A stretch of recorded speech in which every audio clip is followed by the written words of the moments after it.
Welcome students.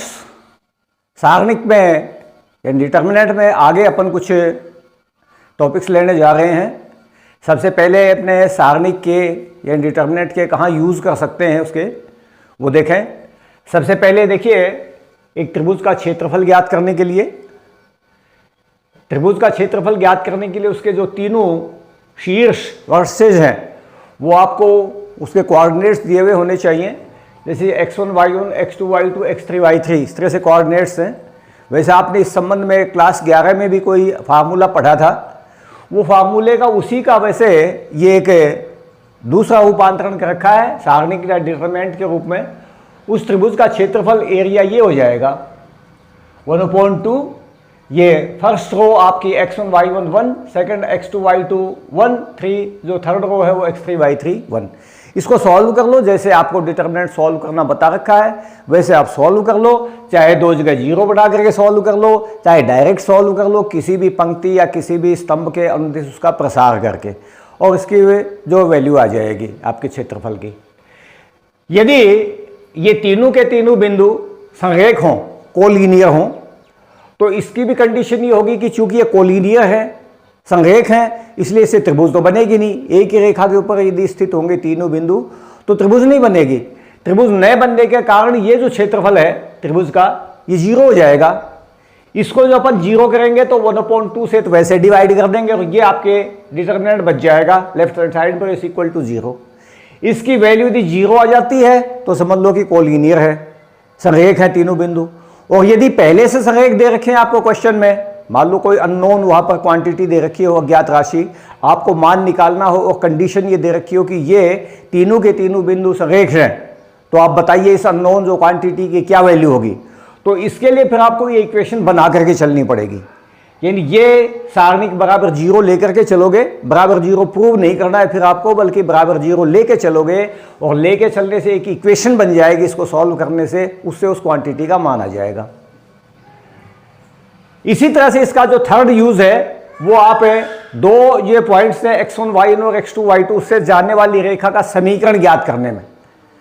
आप 11वीं class में वैसे कोऑर्डिनेट ज्योमेट्री में पढ़ चुके हैं इस तरह की स्थितियां कि दो जो है पॉइंट्स होते हैं उससे जाने वाली रेखा का समीकरण y - y1 = y2 - y1 upon x2 - x1 into x - x1 इस तरह से होता है। लेकिन आप डिटरमिनेंट की सहायता से, सारणिकों की सहायता से देखिए कैसे इक्वेशन निकाल सकते हैं। इसके लिए विधि आपको ये अपनानी है कि आप एक बिंदु मान लेंगे कि माना एक चर बिंदु जो आपके वेरिएबल पॉइंट एक्स वाई है जो कि उसी लाइन के ऊपर स्थित है जिस पर कि ये दो बिंदु हैं। तो अब ये 3 पॉइंट्स हो गए एक लाइन पर, एक तो x1 y1 हो गया, एक x2 y2 हो गया और एक xy हो गया, और तीनों एक ही रेखा पर स्थित होने के कारण ये संरेख हो गए। तो 3 पॉइंट्स के लिए संरेख वाली जो कंडीशन है वो लगा दो, और कंडीशन आप जैसे आप पढ़ ही चुके हैं पहले, वो कंडीशन अपन लगाएंगे तो ये देखिए कंडीशन मिल जाएगी। फर्स्ट रो में अपन x y 1 ये कर लेंगे, सेकंड रो में x1 y1 1 कर लेंगे और थर्ड रो में x2 y2 1 कर लेंगे। इज इक्वल टू 0 0 साथ लेके चलना है, ध्यान रखिएगा, क्योंकि इक्वेशन जब आपको बनानी है तो उसमें दो साइड जरूर होंगी, इसलिए इस डिटरमिनेंट की वैल्यू आपको 0 लेकर के चलनी है। और इसको जब आप सॉल्व करोगे तो एक्स वाई में आपके ये इक्वेशन बन जाएगी और कुल मिलाकर के ये आपको उस रेखा का समीकरण मिल जाएगा जो कि बिंदु x1 y1 और x2 y2 से होकर के जाती है। इसके अलावा आपने जो नेक्स्ट बात इसमें अब लेंगे वो आपके उपसारणिक और सहखंड के बारे में है। उपसारणिक इसको माइनर्स कहते हैं, सहखंड जिसको कि कोफैक्टर्स कहते हैं। ये क्या होते हैं किसी भी डिटरमिनेंट में, ये देखना जरूरी है अपने लिए। जितने भी एलिमेंट्स होते हैं सारणिक में उन सभी के कोफैक्टर्स और सभी के माइनस होते हैं, सभी के सेकंड होते हैं, सभी के उपसारणिक होते हैं। जैसे मान लीजिए आप किसी अवयव ए आई जे का उपसारणिक निकालना चाहते हैं। उपसारणिक निकालने के लिए उसकी आईवीं पंक्ति और जेवें स्तंभ को विलुप्त कर दो। आईवीं नंबर की पंक्ति और जेवें नंबर का जो स्तंभ है उसको विलुप्त कर दो, तो ए आई जे का आपको उपसारणिक मिल जाएगा। और उपसारणिक को अपन सांकेतिक रूप में, जो सांकेतिक रूप है उसका वो एम आई जे से लिखते हैं। ये एम आई जे से लिखा जाएगा, ये ध्यान रखिएगा। लिखते हैं इसी अवयव का सहखंड, अगर आपको इस अवयव का सहखंड निकालना है तो सहखंड को अपने ए आई जे से लिखेंगे, ये कैपिटल ए आई जे। वैसे ये आपके, मैं आपको संकेत वैसे बता दूं कि कुछ बुक्स में आपके जो ये कोफैक्टर्स हैं ये इससे लिखे जाते हैं ए आई जे से, और जो आपके ये सहखंड हैं, जो कोफैक्टर सहखंड है वो तो एफ आई जे से लिखे जाते हैं, और जो ये उपसारणिक है वो ए आई जे से लिखते हैं। बुक्स में अलग अलग संकेत लेते हैं तो वो कोई बात नहीं है, आप कोई भी संकेत अपनी तरफ से ले सकते हैं इनमें से। यहाँ जैसे अपन ने ए आई जे लिया है, आप यहाँ पर चाहो तो एफ आई जे ले सकते हो इसकी जगह, वो कोई दिक्कत नहीं है। एफ आई जे भी संकेत इसका लिया जा सकता है। इसका देखिए अंतर कहाँ पड़ेगा ए आई जे में और एम आई जे में। ए आई जे बराबर होगा -1 to the power I plus J. जैसा कि आप सारणी का विस्तार करते समय लिखते हैं वैसे ही -1 के ऊपर आई प्लस जे, ये आप घात लगाएंगे, इसकी पावर लगाएंगे, और उसके आगे जो उपसारणिक आपका है वो यूं का यूं आ जाएगा। तो कहने का मतलब यह है कि उपसारणिक में और सहखंड में अंतर सिर्फ एक चिन्ह का पड़ेगा। उपसारणिक हमेशा पॉजिटिव होता है, ध्यान रखिएगा, उपसारणिक में कोई नेगेटिव नहीं होता। उसके पहले आपके कोई भी नेगेटिव, देखिए ये स्थिति नहीं है, लेकिन जो सहखंड है वो आपके नेगेटिव भी हो सकता है और पॉजिटिव भी हो सकता है। एग्जाम्पल अपन ने जैसे लिया है कि ये मान लीजिए अपने कोई एक डिटर्मिनेंट है, सारणिक है, इसके सारे ये लिखे हुए हैं आपके सामने एलिमेंट्स। इसमें मान लो अपने को इस एलिमेंट का A21 का आपको उपसारणिक निकालना है। तो उपसारणिक निकालने के लिए जैसी आपको स्थिति बताई गई है कि जो भी अवयव है उसमें ये सेकंड रो और फर्स्ट कॉलम है, सेकंड रो और फर्स्ट कॉलम A21। इसके मतलब आप सेकंड रो और फर्स्ट कॉलम को यहां से एलिमिनेट कर दो, इसको विलुप्त कर दो। विलुप्त करने से आपके ये बचेगा A12 A13 और यहां A32 A33, ये आपके उपसारणिक का मान हो जाएगा। अब जब इसी का मान लो आपको सहखंड निकालना है तो सहखंड निकालने के लिए ये तो आएगा ही यूं का यूं, सिर्फ एक चीज चेंज हो जाएगी कि -1 टू दी पावर वही 2 + 1, यानी आपके ये सेकंड रो और फर्स्ट कॉलम ये हो जाएंगे ऊपर। तो इससे कहीं आपके माइनस का चिन्ह बनेगा, कहीं प्लस का बनेगा। ये स्थिति आपको मिलेगी अलग अलग चिन्हों समेत। बाकी ये एम वैसा का वैसे रहेगा जैसा है वैसे ही। तो सारणिक में और इस तरह से उपसारणिक में और सहखंड में आपको ये अंतर भी पता चल जाएगा कि उपसारणिक जो है वो हमेशा धनात्मक होता है, लेकिन सहखंड धनात्मक या ऋणात्मक कुछ भी हो सकता है उसके चिन्ह के अनुसार। ये कुछ बातें थी जो आप बताई गई हैं। इनके संबंध में देखिए एक बार अपन छोटे छोटे क्वेश्चंस लेते हैं। आप पहले इनको नोट कर लीजिए, फिर मैं आपके एक एक क्वेश्चन शॉर्ट में सभी के ले रहा हूं। ये आपके एक त्रिभुज का क्षेत्रफल आपको निकालना है जिसके ये शीर्ष दिए हुए हैं।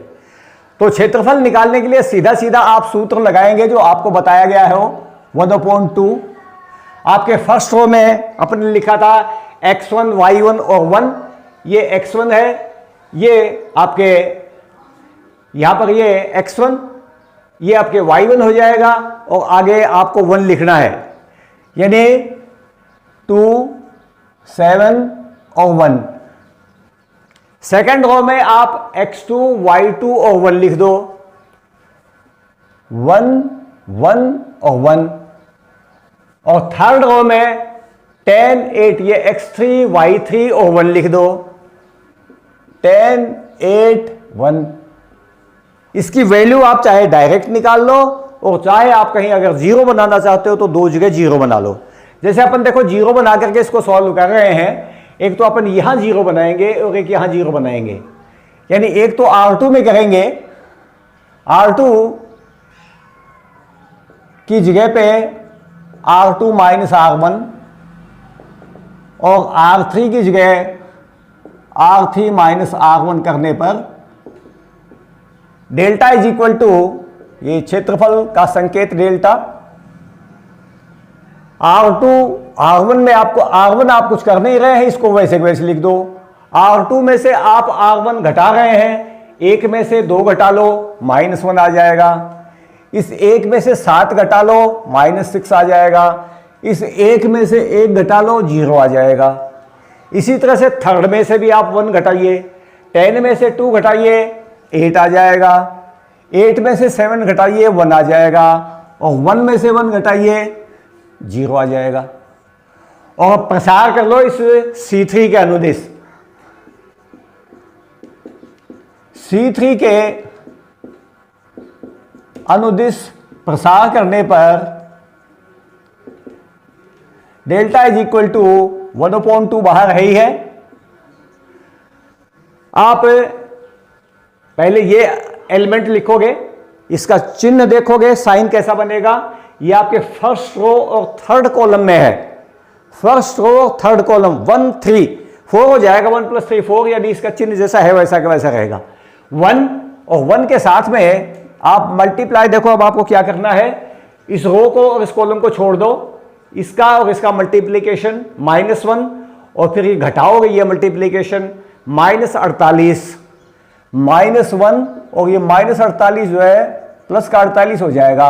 और बाकी जो 2 एलिमेंट्स हैं वो आपके 0 हैं, इनके साथ भी 0 हो जाएगा। तो ये आपके यहाँ पर 47 बचेगा, और ये हो जाएगा 47/2 वर्ग इकाई। ये कुल मिला के इसका क्षेत्रफल हो जाएगा। एक बात ध्यान रखना कि बाई चांस अगर आपके कैलकुलेशन में माइनस का चिन्ह आ जाता है यहाँ, तो आप प्लस का ही चिन्ह लेंगे, क्योंकि क्षेत्रफल कभी भी नेगेटिव नहीं होता है। ये क्वेश्चन आप उतार लीजिए। अब सेकंड क्वेश्चन आप इसके वो ले रहे हैं अपने, इसमें आपको 3 पॉइंट संरेख दे रखे हैं, पहले से दिए हुए हैं। आपको k की वैल्यू निकालनी है, तो तीनों पॉइंट्स के लिए आप संरेख वाली जो कंडीशन है वो लगा दीजिए। ये चूंकि संरेख है, तो यहां पर ये k 0 1, ये x1 y1 1, 4 0 1, x2 y2 1, और ये 0 2 और 1। ये आपको देखना है ये कुल मिलाकर के। और चूंकि ये संरेख पहले से दिए हुए हैं, इसलिए आप बराबर 0 लेकर के चलोगे। प्रूव करना हो सर,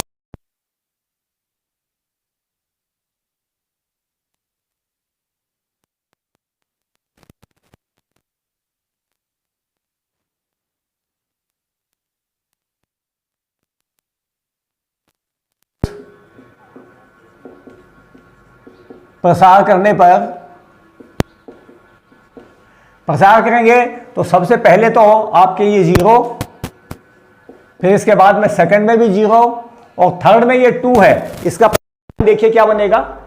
ये आपके सेकंड कॉलम और थर्ड रो में है, यानी 2 और 3 5, दूसरा स्तंभ 2, तीसरी पंक्ति 3, 2 और 3 5, ऑड संख्या आई है, विषम संख्या, इसलिए माइनस का चिन्ह आएगा इसका, -2 इंटू, अब आप इसको छोड़ देंगे, इस पंक्ति और इस स्तंभ को छोड़ देंगे, और ये k × 1 k हो जाएगा, -4,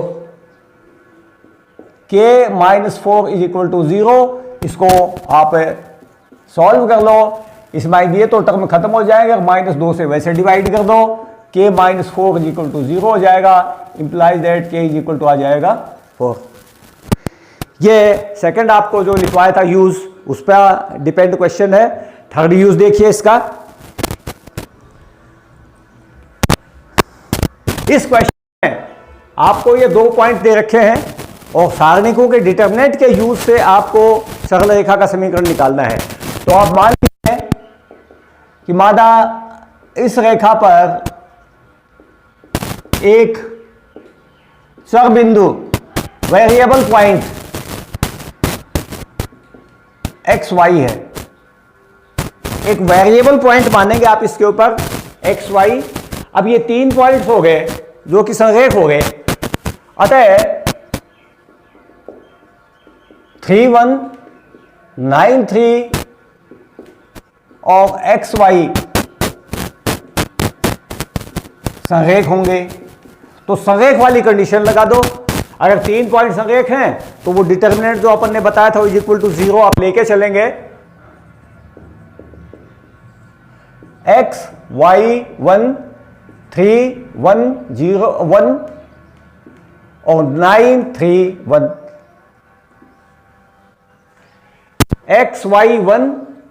x1 y1 1 x2 y2 1। ये x1 y1 हो जाएगा, ये x2 y2 हो जाएगा, ये xy है ये आपका। इज इक्वल टू 0 लेके चलोगे आप इसको, और दो जगह 0 बनाओ तो आपकी मर्जी है। अदरवाइज देखिए आपको सीधा भी आपके प्रसार बता दूं मैं आपको। जैसे मान लो अपन इस फर्स्ट रो के अनुदिश प्रसार कर रहे हैं, R1 के अनुदिश प्रसार करने पर सबसे पहले आप ये x लेंगे, क्योंकि ये फर्स्ट रो फर्स्ट कॉलम में, इसलिए 1 + 1 2, यानी ये प्लस का ही रहेगा। और ये आप ये कॉलम और ये रो छोड़ दोगे, 1 × 1 1 हो जाएगा, -1 × 3 3 हो जाएगा, 1 - 3। फिर इसके बाद में आप ये y लेंगे, इसका चिन्ह देखिए माइनस बन जाएगा, क्योंकि ये आपके फर्स्ट रो सेकंड कॉलम में है। तो 1 + 2 3 हो जाएंगे, ऑड नंबर, इसलिए इसका चिन्ह माइनस हो जाएगा।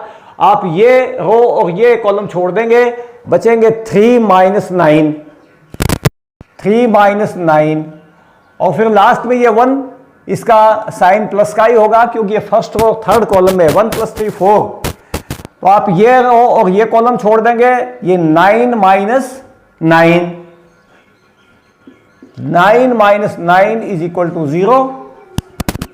इसको सॉल्व कर लो, -2x, इधर ये -6 बचेंगे, +6y = 0, ये 0 हो जाएगा।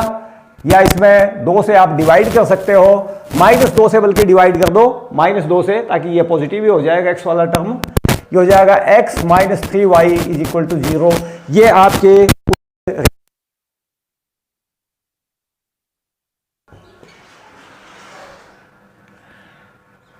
ये क्वेश्चन, इसके 4 एलिमेंट्स हैं, चारों के आपको उप सारणिक यानी इसके माइनस और सहखंड यानी कोफैक्टर्स निकालने हैं। सबसे पहले देखिए आप माइनस निकालेंगे, 0 सबसे पहला, जो कि A11 पे है, फर्स्ट रो और फर्स्ट कॉलम है, तो 0 यानी A11 का उप सारणिक, जिसको आप M11 से लिखेंगे, आप इसको छोड़ दो, इसको छोड़ दो, 3 आ गया, कुल मिला के 3 हो जाएगा। इसके बाद में आप इसका लिखिए, देखिए -4 यानी फर्स्ट रो सेकंड कॉलम है, तो A12 का उप सारणिक M12, आप इस रो और इस कॉलम को छोड़ दो, 0 आ जाएगा। ये एलिमेंट लीजिए 0 यानी A21 का उप सारणिक M21 = इसको और इसको छोड़ दो, ये कुल मिला के -4 आ जाएगा। और ये 3 जो लास्ट है, A22 का उप सारणिक यानी M22, ये बराबर हो जाएगा, आप इस रो और इस कॉलम को छोड़ दो, 0 आ जाएगा। ये तो देखिए उप सारणिक की बात है, लेकिन इसी के साथ में इसका सहखंड आप तुलना भी साथ करते चलिएगा। A11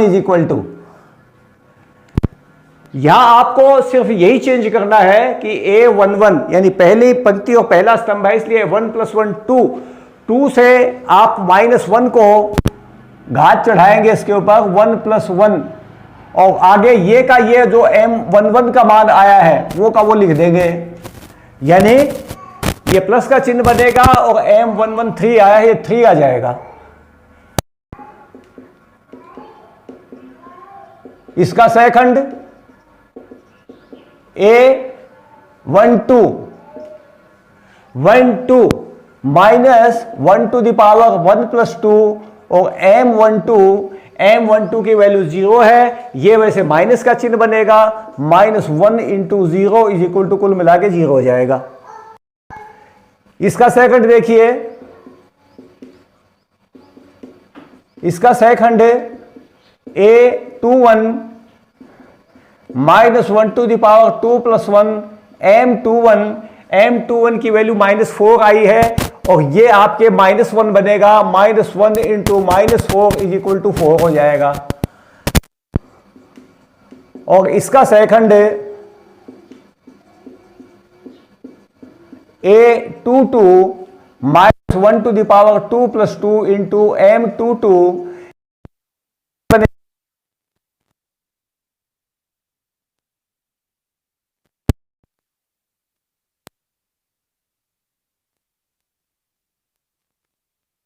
या एक रिजल्ट मैं आपको और बता दूं, वो आप नोट कर लीजिएगा कि किसी भी सारणिक का मान किसी भी पंक्ति अथवा स्तंभ के अवयवों को उनके संगत सहखंडों से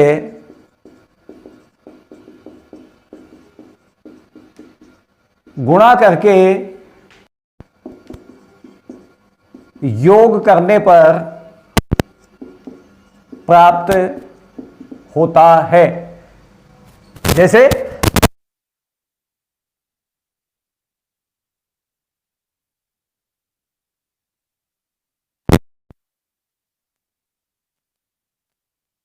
A13 से गुणा करोगे, ये डेल्टा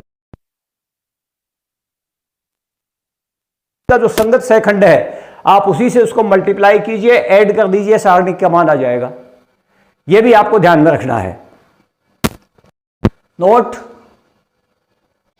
अपने आव्यूह के संबंध में एक नई स्थिति जो अपने मैट्रिक्स है उसके संबंध में आव्यूह का सहखंडज और व्युत्क्रम in adjoint and inverse of a matrix. वैसे ध्यान रखिएगा ये दोनों बातें आपके किसी स्क्वायर मैट्रिक्स के लिए ही है, सभी मैट्रिक्स के लिए नहीं है। तो जो भी अपन यहां चर्चा कर रहे हैं वो स्क्वायर मैट्रिक्स की है और आपके कोर्स में सिर्फ 2 या 3 क्रम की स्क्वायर मैट्रिक्स ही है, इससे ज्यादा की नहीं है। 3 क्रम से ज्यादा की कोई मैट्रिक्स नहीं है। देखिए क्या होता है, किसी वर्ग आव्यूह ए, जिसको कि अपन इस तरह भी लिखते हैं, का सहखंडज आव्यूह, यानी इसका जो एडजॉइंट मैट्रिक्स है वो किस तरह से अपन ज्ञात करते हैं। एडजॉइंट मैट्रिक्स ज्ञात करने के लिए सबसे पहला काम करेंगे कि प्रत्येक अवयव के स्थान पर उसका सहखंड रखते हैं। यानी आपको जितने भी एलिमेंट्स हैं उसके मैट्रिक्स में, उन सबके आपको सहखंड ज्ञात करने पड़ेंगे, उसके कोफैक्टर्स ज्ञात करने पड़ेंगे। विधि मैंने आपको बता दी थी कैसे ज्ञात करने हैं, उसी तरह से ज्ञात करने हैं। चिन्ह का विशेष करके ध्यान रखना है क्योंकि इसमें ज्यादातर मिस्टेक चिन्ह की होती है, इसलिए चिन्ह का विशेष करके ध्यान रखना है। ये जिस अवयव का भी अपन वो ज्ञात कर ले उसी की जगह पे वो रख देंगे और फिर जो आव्यूह का जो प्राप्त हो गया अपने को, जो आव्यूह मिलेगा ये रखने से, उस प्राप्त आव्यूह का परिवर्त यानी ट्रांसपोज मैट्रिक्स निकालते हैं, अपन ज्ञात करते हैं। ये जो ट्रांसपोज मैट्रिक्स आएगी यही उस दिए हुए अपना जो मैट्रिक्स है उसकी एडजॉइंट मैट्रिक्स या सहखंड मैट्रिक्स कहलाएगी। और जैसे कोई मैट्रिक्स यदि ए है तो उसकी सेकंड मैट्रिक्स को अपन एडीजे इस तरह से लिखते हैं, एडजॉइंट ऑफ ए का सहखंडज आव्यूह, ये उसको पढ़ते हैं अपन। जैसे मान लीजिए आपके सामने एक मैट्रिक्स है, ये एक आव्यूह है, इस आव्यूह में ये 3x3 क्रम का है, वर्ग आव्यूह है, इसके लिए एलिमेंट्स लिखे हुए हैं। तो सबसे पहले तो अपने सभी के ये जितने भी एलिमेंट्स हैं 9 के 9 एलिमेंट्स सबके अपन सहखंड निकालेंगे, यानी कोफैक्टर्स निकालेंगे। उसके कोफैक्टर्स निकालने के लिए a11 का कोफैक्टर इसकी a11 की जगह रख देंगे, a12 का जो कोफैक्टर है वो a12 की जगह रख देंगे और a13 का जो कोफैक्टर आएगा वो यहां पर रख देंगे, a13 की जगह पर रख देंगे। इसी तरह से a21 का इसकी जगह पर रख देंगे, a22 का जो है वो भी यहां रख देंगे a22 की जगह पर, a23 का जो है वो अपन a23 की जगह रख देंगे। यानी कहने का मतलब है सभी के सहखंड जो है उनके स्थान पर रख देंगे और रख करके उसके ऊपर डैश यानी उसके ट्रांसपोज मैट्रिक्स निकालेंगे अपन। डैश आप जानते हैं कैसे निकालते हैं, जो रोज और कॉलम्स हैं उनको इंटरचेंज कर देते हैं आपस में, यानी पंक्तियों को स्तंभों में, स्तंभों को पंक्तियों में बदल देते हैं। जैसे फर्स्ट रो है, इस फर्स्ट रो को अपन फर्स्ट कॉलम बना देंगे, सेकंड रो को सेकंड कॉलम बना देंगे और ये थर्ड रो है इसको थर्ड कॉलम बना देंगे। ये कुल मिलाकर के आपके इसकी डैश यानी इसकी ट्रांसपोज मैट्रिक्स आ जाएगी जो कि ए जे आई का रूप ले लेगी। ये ए आई जे का रूप है, ये ए जे आई का रूप ले लेगी और यही इसके एडजॉइंट ए कहलाएगी। इस एडजॉइंट ए यानी सेकंड मैट्रिक्स का एक यूज भी है। इसके लिए आपके एक थ्योरम है, इस थ्योरम के लिए यह लागू होता है उसके लिए कि कोई किसी n कोटि का अवयव, किसी n कोटि का वैसे वर्ग अवयव है, ध्यान रखना वर्ग अवयव के सिवाय यहाँ कोई बात नहीं हो रही है, लेकिन वो कोई भी कोटि हो सकता है। वैसे आपकी 3 से ज्यादा कोटि नहीं है, आप 3 कोटि तक ही समझे इसको।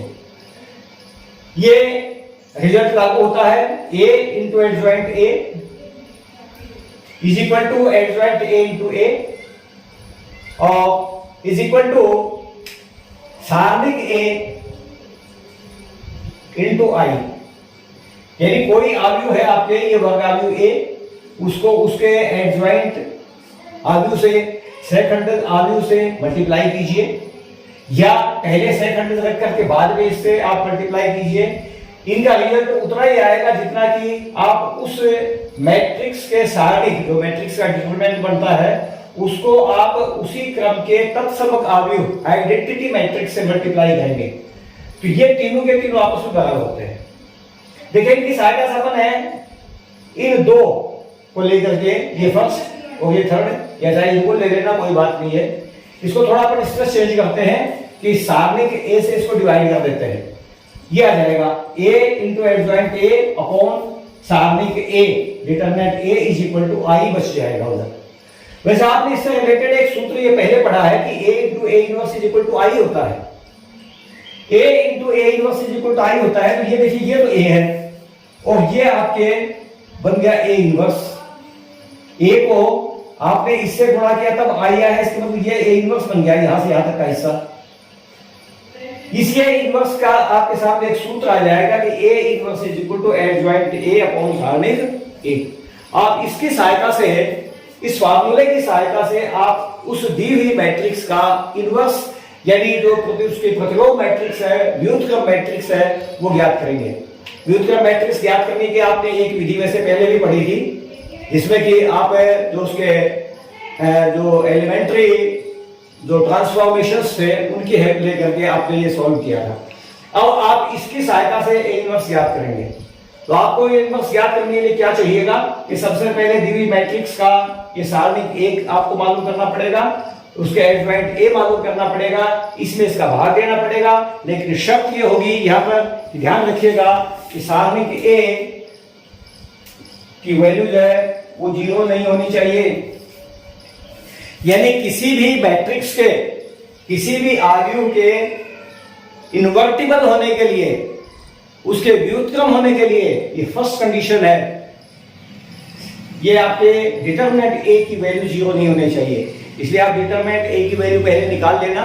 यदि वो 0 है तो आप ये कह देंगे कि इसके इनवर्स का अस्तित्व नहीं है, और यदि ये 0 नहीं होता है तो उसके इनवर्स का अस्तित्व है। फिर आप इस तरह से उसका ए इनवर्स याद करेंगे।